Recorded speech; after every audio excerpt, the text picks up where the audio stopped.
Omajnana Trimandasya Ganangana Salakaya Chaksusmita Yena Tasma Shri Gurave Namah Sri Chaitanya Mano Vishta Pita Yena Bhutale Sayarupa Kadama Yadadati Swapadantikan Vandeha Sri Guru Shitam Parakamala Sri Guru Vaishnavascha Sri Rupa Sakano Raknatam Sajiva Sadhutam Sabadutam Parijana Saita Sri Krishna Chaitanya Devam Sri Radha Krishna Padasahagana Lalita Sri Visakhavitam Scha He Krishna Karuna Sindhu Dinabandhu Jagatpati Gopesha Gopika Kanto Radha Kanta Namastute Tapta Kanchana Gorange Radha Bindavanisvare Vishabhanu Srutudevi Pranamami Haripriye Vanchaka Patarubhyascha Kripa Sindhu Bhaivacha Patitanam Panavibhyo Vaishnavibhyo Namo Namah Sri Krishna Chaitanya Prabhu Nityananda Sri Advaita Gadara Siva Shati Gaura Bhakta Vrinda Hare Krishna Krishna Krishna Hare Hare Hare Rama Rama Rama Hare Hare Hare Krishna Krishna Krishna Hare Hare Hare Rama Rama Hare Hare Ananda Lila Maya Vigraya Himavada Vichavi Sundaraja Tasma Maha Primrasa Padaya Chaitanya Chandra Namaste Chaitanya Chandra Namaste Janama Vishnu Padaya Krishna Pistaya Bhatale Srimati Bhaktivedanta Swami Tinamini Namaste Sasa Devi Gauravani Pracharini Nevi Se Satsunyabadi Pashtudistarini. So I thank everyone for coming to the class this evening on the Bhagavad-Gita discussion. So Lord Krishna is speaking to his dear devotee Arjuna, and the chapter is about the divine and demoniac nature. So these are two natures which everyone in this world more or less possesses. Either one is of divine nature or one is of demoniac nature. So this has been discussed in this chapter 16. So today we're going to reach text number 10, and then I will give some deliberation on this text. Kama astuja duspuran Damba mana madam vitaha Moha gritva sadagraham Prabhatante suchi brataha.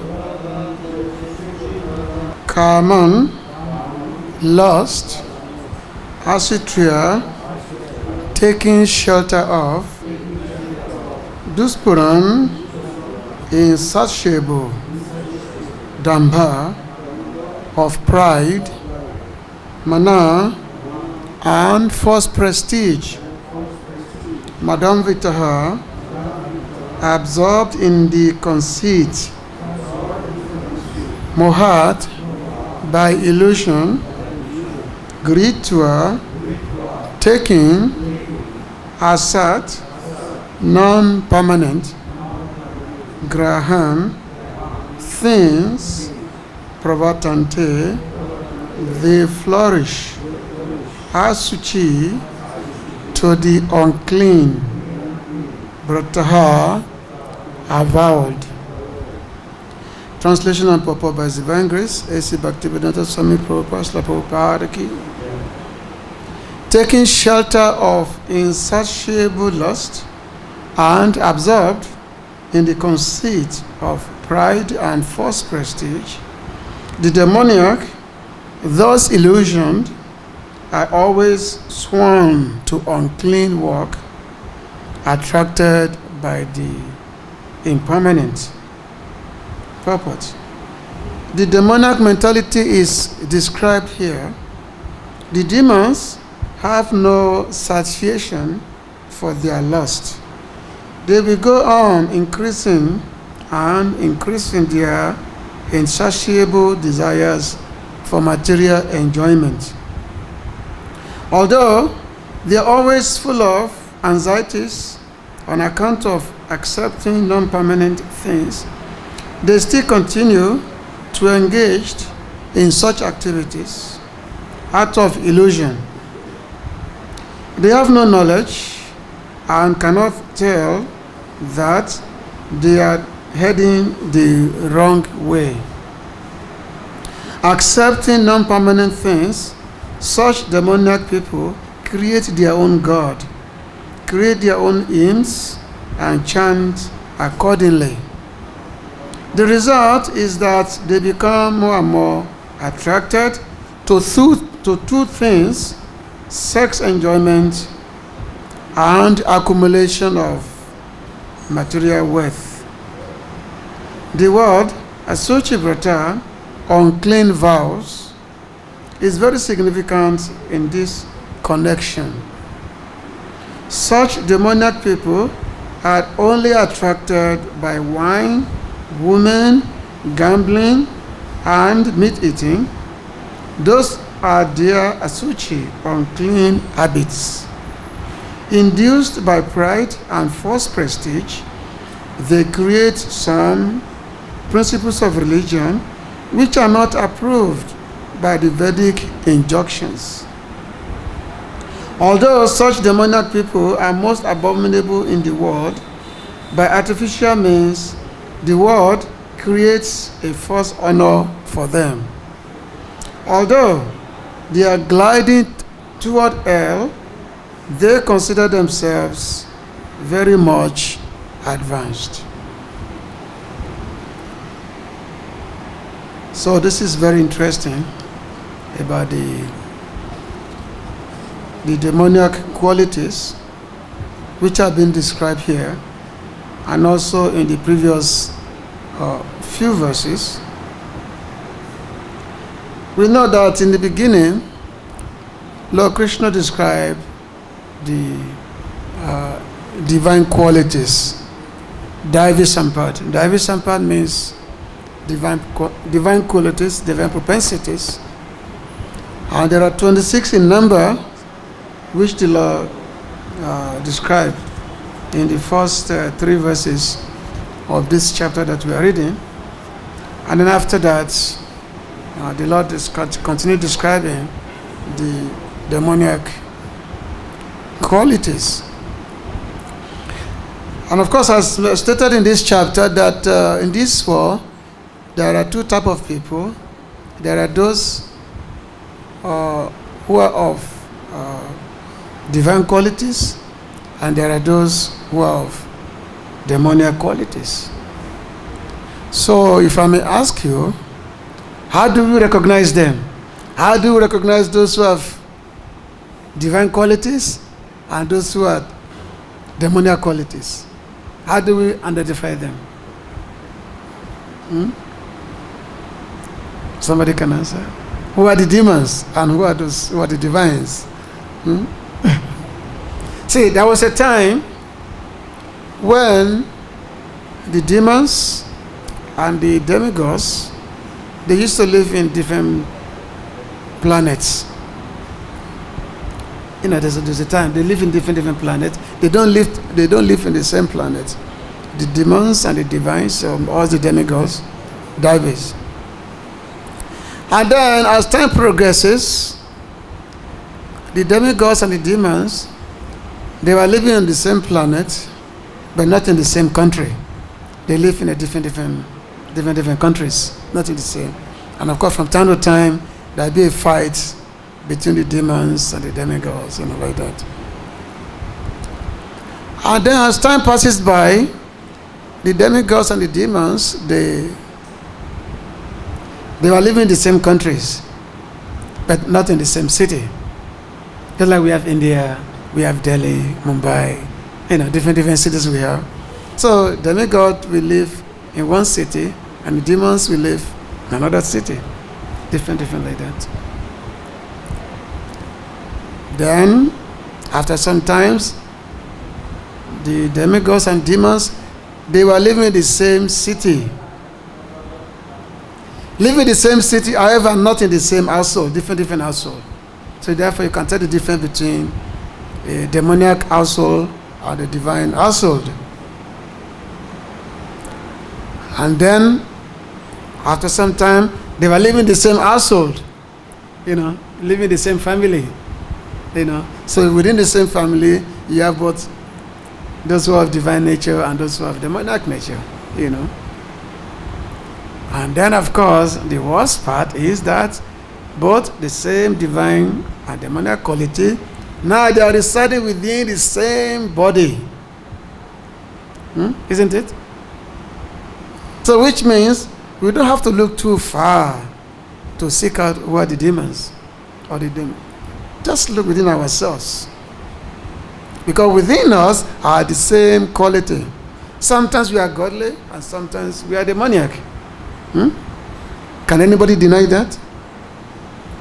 Things like pride, hypocrisy, conceit, enviousness, isn't it? These are, we're all affected by this. These are demoniac qualities. There was one time, there was a tiger who was drinking water. There was a stream that is coming. There was a stream of water, river that is coming down. So the tiger was up on the upstream, and then there was a deer on the lower stream. So the tiger was drinking water on the upstream, and then he looked down. He saw a deer drinking water, and he called out, "Why are you drinking my water?" He called out to the deer, "Why are you drinking my water?" The deer said, "Well, I'm just down here and you're up there. So why am I drinking your water? The water is flowing down here." And the tiger said, "Well, actually last year, you were drinking my water right up here." The deer said, "Well, last year, I was not even born last year. So how could I be drinking? I was not born last year." So in this way, different rationalities for enviousness is there. That sometimes a person cannot just tolerate the advancement of another person. So the demoniac qualities and divine qualities is right there within each individuals. So therefore, when Krishna is talking here, about when he's describing the divine qualities, because the Lord was saying that, because he said there are two paths. The divine path, it leads to liberation. He said that those who are composed of divine path, let me see. He said, "Davi Shampavi Mokshaya, Nibanda Yasuri Mata, Masucha Sampadan Davin Abito Abijato Sipandava." So the Lord is saying that Davi Shampa, the divine qualities, they are the cause of liberation in this world. These divine qualities we have read the verse 1 to the verse 1 to 3, which describe the divine qualities.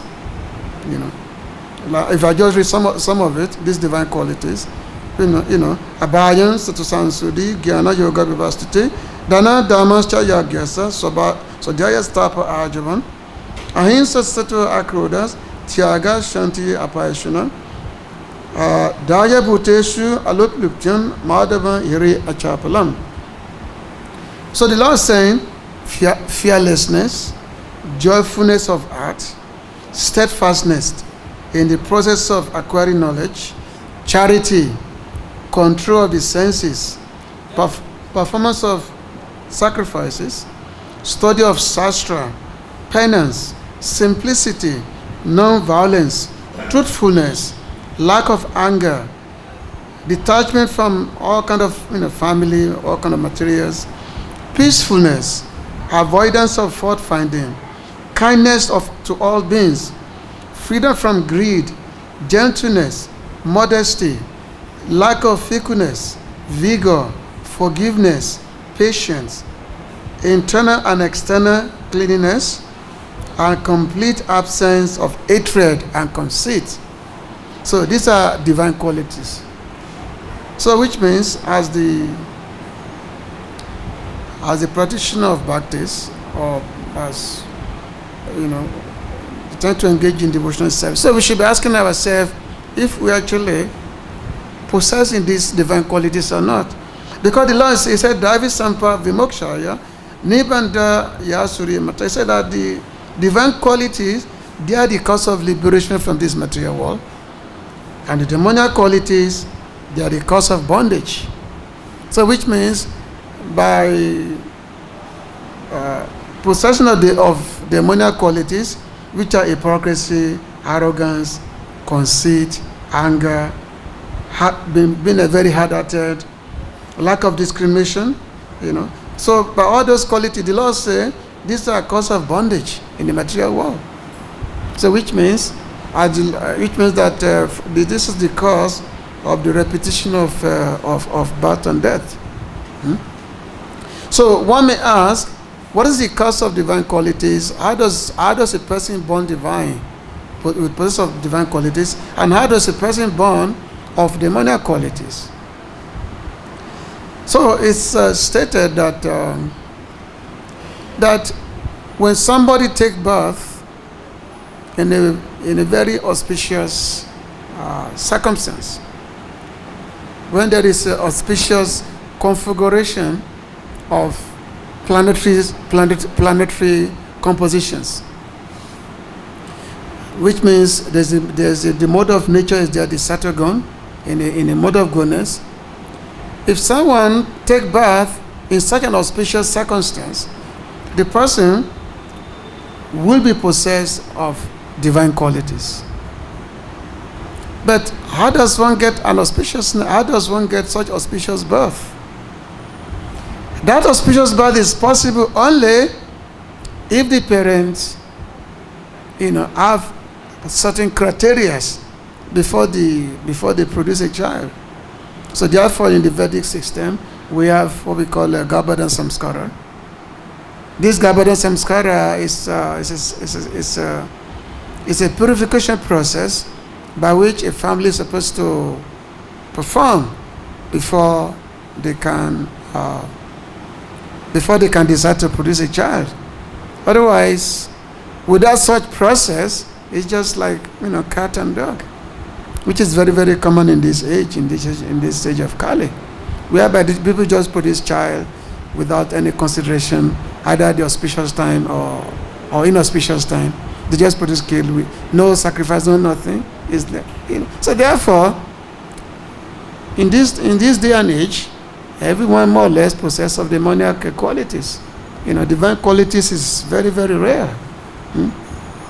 And usually those who have such auspicious families, so one is born into such families whereby one possesses of these divine qualities, whereas otherwise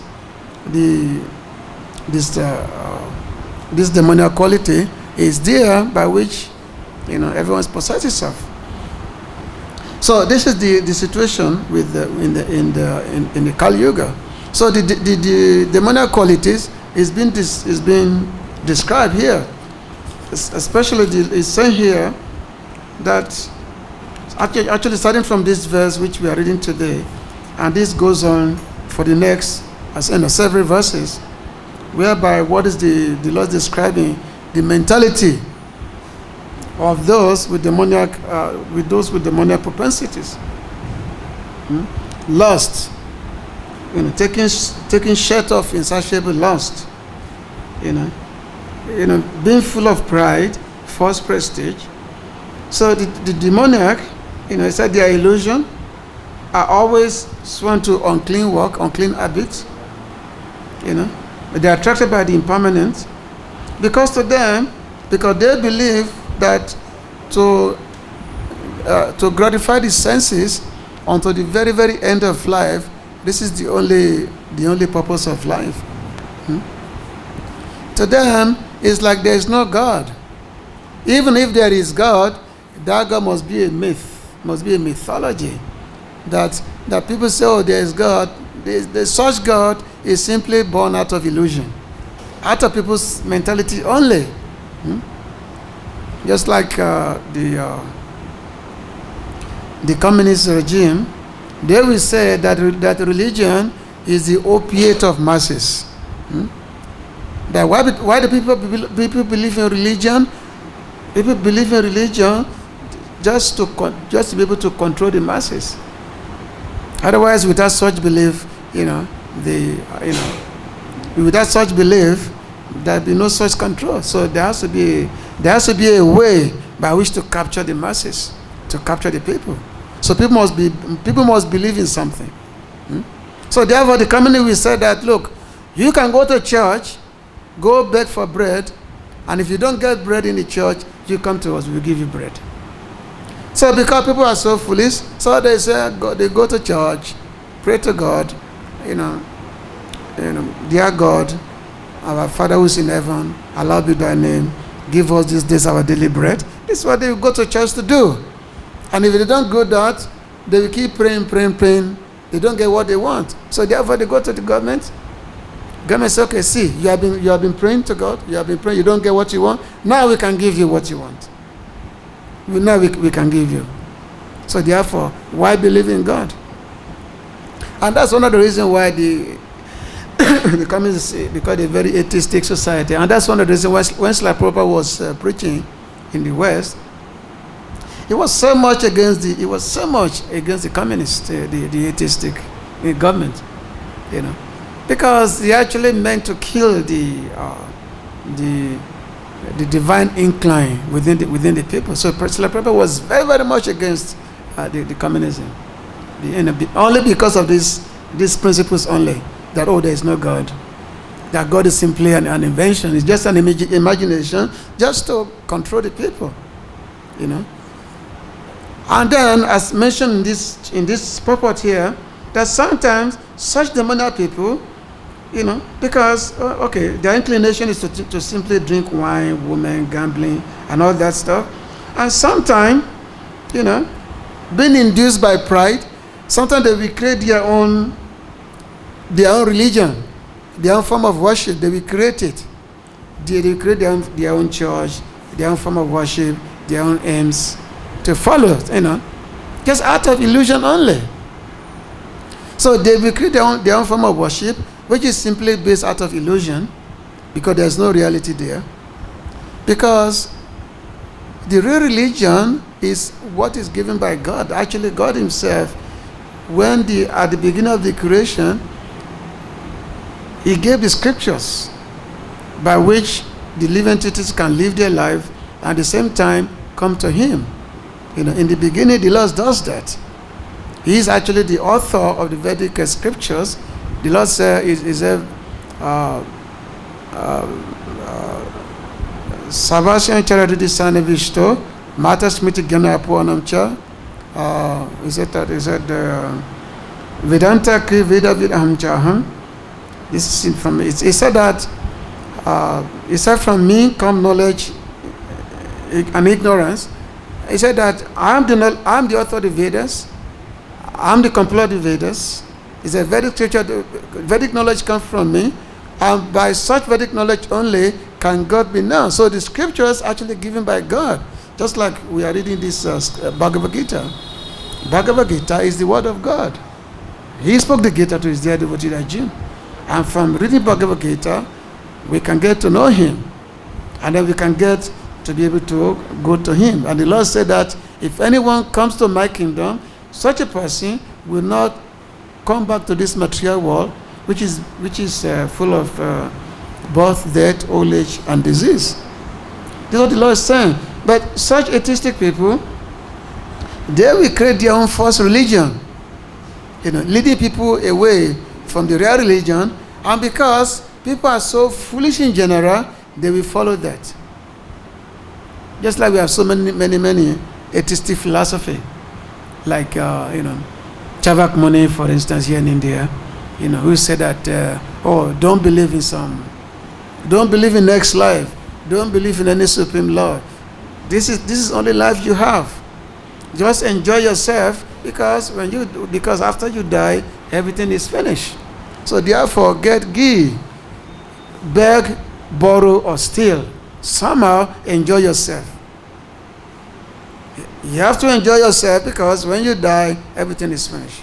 He said there's no next life. So therefore, you have many of such philosophy, or those who want to be a little bit more civilized, like, let's say, the best way to do it, just like the Mayavadi, impersonalist. Impersonalists, they may believe in next life, because they do believe in next life. And it's okay, this material world is false. Material world is false, the spirit is real, but there is no God. There's no God. That you yourself, you can be God. And the fact that you are not realizing yourself to be God is because you are under illusion. And once that illusion is removed, you will come to know that you are God. So therefore, you can meditate upon yourself that, yes, I am controlling the universe. I am controlling everything. Just that I am the controller. But at the same time, you are meditating upon yourself this way. The moment you have to go to the bathroom, that you cannot control. That you cannot control. So this is the nature of people in this, in this world. Those who have the full of these demonic propensities. So the Lord in the beginning was telling Arjuna that, my dear Arjuna, yes, I have told you about all these different propensities, both demoniac and divine propensities. But you, my dear Arjuna, you don't have to worry about this, because you are possessed of divine qualities. You are not of demoniac qualities, because Arjuna, he has such a very illustrious heritage. Arjuna is a dear devotee of Krishna, all the Pandavas. So the Lord said, Arjuna, my dear Arjuna, you are of divine qualities. You are not of demoniac quality. Why the Lord was saying that? Because Arjuna might have been thinking, because Lord Krishna has been saying that one should be devoid of anger, one should not be hard-hearted, and all that.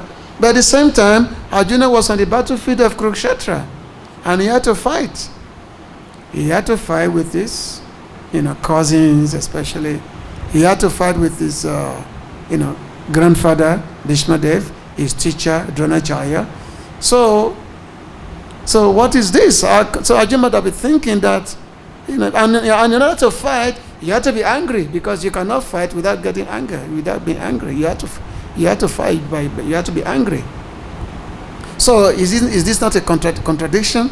Okay, I'm trying to be known as trying to be being possessed of divine quality, but at the same time also have to be angry, because being angry means being devoid of divine principles. But Arjuna is saying that, no, you don't have to worry about this, because after all, this battle was arranged by me. This battle was arranged by me, and this is religious battle. What is called Dharma Yudh, religious fighting. So when you engage in Dharma Yudh, religious warfare, you don't incur sin, because that religious warfare was organized by God Himself, because the Lord wanted to get rid of demoniac element in the planet, and then establish the religious principle. So therefore, all these soldiers, they all assemble on the battlefield so that they can fight and kill each other. And of course, all those who died on the battlefield, all of them attained a higher destination. Because on the religious warfare, everyone is actually benefited. It's not that they may lose their material body, but they all go to either they go to the higher planets, heavenly planet, or they attain liberation. So that's the difference between the religious battle, the religious war, and the normal, regular so-called wars. So Krishna telling Arjuna here not to be worried about this thing, because he's of divine quality. So in this way, there are many descriptions of those who are possessed of demoniac qualities, and then those who are possessed of divine qualities. So as I said in the beginning, that we have to really go deeply within ourselves of how much those demonic qualities that we have we are possessed of. Even within the circle of devotees, sometimes we want to prove who we are. That sometimes, okay, I'm a senior devotee, and a young devotee come to me, and I say, if he doesn't pay his respect, and I start chastising him, that, hey, don't you know who I am? Who you are? You are just a young devotee. Don't you know who I am? Don't you know how to proclaim, how to make respect to someone who is senior to you? So in this way, Damba, pride is there. The pride is there. So this pride, this is demonic qualities. We find, our great Acharya, Srila Raghunadas Goswami, for every day, he would do a parikrama every day, and even though he was such a great, devotee, Bhagavad, a great associate of the Lord, but when he came to Vrindavan, every day he would make 1,000 obeisances to everyone every day. If we pay obeisances to everyone, irrespective of who they are, every day we pay respect 1,000 devotees, minimum every day. And of course, Mahaprabhu was saying, they said that Trina Pisunachena, Tarua Pisashna, Amanina Manadina, Kitanya said that if you want to chant the holy name of the Lord, if you want to chant Krishna's name constantly, then there must be no pride. There will be no feeling of anything. There must be no feeling of a self-worth. That, I'm worth somebody. There will be no pride. One should always be tolerant. Like a tree, because the tree is always tolerant, because people are doing so much damage to the tree, but still, tree is always tolerating that. And the grass, when you step on the grass just remain low, does not rise up, so that a devotee is always remain tolerant. It's supposed to always remain very, very humble, and does not expect any respect for himself. But at the same time, is very, very eager to offer respect to everyone. So in this, the Lord is saying that in this way, somebody with this mentality, someone can chant the Lord's name. With this mentality, it's possible to chant Krishna's name. As mentioned that the criteria for knowing who is actually making advancement in Krishna consciousness is the fact that the person is very, very humble. That's how one can actually. It was mentioned that the more a devotee develops love of Krishna, love of God, the more humble he becomes. So, with this kind of idea that, okay, one wants to become very humble, and when one chants the Lord's name, then there must be a result of chanting. The taste must be there. The taste of chanting must be there. But that taste will not come if there is all this quality of pride, then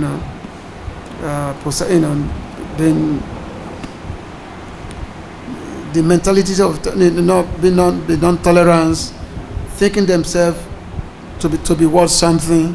So all these things is always there. So every day, so we actually have to really try to look inward and try to attack. We have to declare war. We have to declare war against the demoniac element within us. When we say spiritual warrior, this is a very, very common term. The spiritual warrior. Spiritual warrior means a warrior who's constantly declaring war against demonic forces within himself. And if you're able to declare such wars, then you can actually get the grace of God. You can get the grace of the Lord. You're able to, because it has to be constant. It's because the mind is crazy. The mind is always leading us, telling us, oh, you are this, you are that. You can enjoy yourself this way, you can enjoy yourself that way. The mind is always telling us that way. So therefore, our church said that yes, every day we have to declare war. Like Srila Bhaktivedanta, we say that when you wake up in the morning, you should take up a shoe and beat your mind 100 times when you wake up in the morning. And before you sleep at night, take the shoe and beat your mind 100 times. So this is, of course, figuratively speaking. It just means constant attack on the mind, because the mind is giving us all kind of trouble, the mind is giving us. So therefore, we have to find all kinds of ways by which to bring the mind under control. So that if the mind is brought under control, then the auspicious qualities can start to develop. And the best way to do this is by having good association. We talk about this all the time, that there must be good association is there.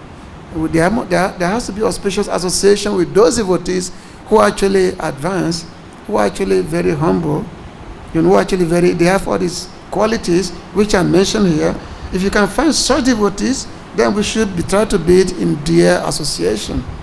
And by being in their association, then those auspicious qualities can start be developing, within us. And that's if you do that, then the grace of the Lord can start descending upon us. Okay. Even though, yes, we may not be our birth may not be that auspicious, because many of us, especially myself coming from the West, we consider, okay, I have auspicious birth. And there was no such a thing as the family performing some, Garbhana Samskara, because, so that the birth can be auspicious. Such a thing was not there. But at the same time, we had the blessing of great devotees of Krishna, like Srila Prabhupada, who can make impossible things possible. That those who might have taken birth in a very inauspicious environment, but by coming in contact with pure devotees of the Lord, things can become auspicious. Things can become auspicious that way. Like this famous verse in the Bhagavatam, that Kirata Vinandra Pulinda Poka Abura Sunda Kasanandaya Yenje Chapapa Shraya Prabhav Vishnave, what is it? Ye Chapapa Shraya Prabhavanti Vishnave. Anyway, you send that anyone who might have taken birth in any kinds of different circumstances, different tribes, different races, whatever, Kirata, Unas, Andras, Kasaris, Yavanas, Abira, whatever, so many races. Even though it is considered to be inauspicious, but by taking shelter of a pure devotees of the Lord, then things can become auspicious. And if anyone can become a devotee of the Lord. And once one becomes a devotee of the Lord, then the path of liberation is paved. This part and the path of liberation is when one comes to the devotional platform, when one comes to the devotional service of the Lord, and when one starts rendering devotional service unto the Lord, this is considered to be liberation. Okay. So anyway, there's a lot we can discuss about this wonderful chapter. This is a very nice chapter. We should all try to study this chapter, and then from this we can start analyzing ourselves. We should be self-critical in this way, because by being self-critical, then we can make a tangible advancement in Krishna consciousness, and by doing so, we can become peaceful, because there has to be peacefulness of heart. Peacefulness of heart is there, as mentioned at the beginning of this verse, of this chapter, that the person, because if the heart is not peaceful, how can one be happy? Happiness cannot be there. Okay, so I'm going to stop here. If there's any question or comment.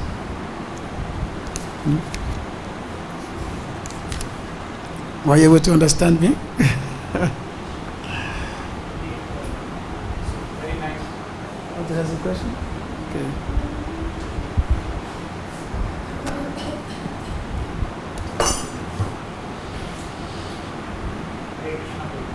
Hare Krishna. Thank you for the nice class. Krishna. One question I have to explain during the beginning that how the demonic qualities and divine qualities are developing within a human being. Yeah. So how is that during the why Lord Krishna creates demonic qualities? And Well, actually, demonic qualities these are the qualities of those who are they call it bhakti-yoga, those who desire to enjoy separately from Krishna. So they desire to enjoy separately from Krishna. So then you have this. These are how the demonic qualities possess. So demonic quality is only within this. It's only within this material world, yes, and especially within this planet. See, in different ages, like especially in Satya Yuga, everyone is more or less divine. Everyone is like devotees in Satya Yuga. So, everyone has divine quality in Satya Yuga, and that's why it's called the age of, age of light. People live for like almost 2 million years. People live for a long time. So Satya Yuga is age of, is golden age. That's what they call it. So in that particular age, everyone is more or less, everyone is divine. Everyone has divine qualities. And then time goes on. Then by Treta Yuga, things change. Things are changing. There are demonic qualities start manifesting. In a Treta Yuga. And then in the Dwapara Yuga, it's much more manifesting. And of course, in Kali Yuga, everyone is more or less demoniac. Because like this quality, conceit, hypocrisy, enviousness, pride. Everyone has this in Kali Yuga. Everyone has got this. So this is all due to the being in this material world.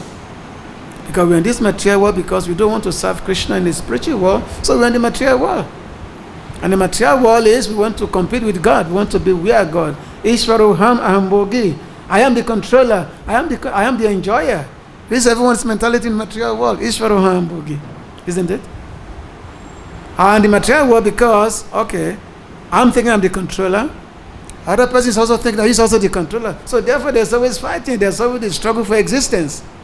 Because there's always the struggle, fighting for supremacy. Everyone is fighting to be the supreme. This is the nature of material world. So therefore material world has no peace. Nobody can be peaceful in the material world. This is so because everyone is antagonistic to God, to Krishna. That's the reason. There's no other reason. Whereas the moment you become godly, you start realizing that yes, everything belongs to God, and God is meant to be served. We are meant to develop love for Him. Then from that time, then your duration of existence in this material world will start diminishing. You start paving your way to the higher realm. From the time you start realizing that actually I'm not supposed to be in this material world. This place is not meant for me. Like this. Since all these qualities which come from Krishna, all divine qualities come from Krishna. Mm-hmm. So how about all demonic qualities? Where do they come from? Demonic quality come from back of Krishna, from his back. Divine quality come from his front. So basically, because we turn our back if it was Krishna, so therefore these divine qualities are there. Because we turn our back if it was Krishna. We don't want to face the Lord. So this divine quality is, these demonic qualities is at the back of the Lord, the back, So let's come to the front of the Lord, and then we can see the Lord. You want to ask a question?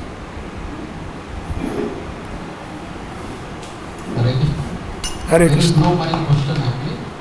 I want to tell the divine qualities or demonic qualities.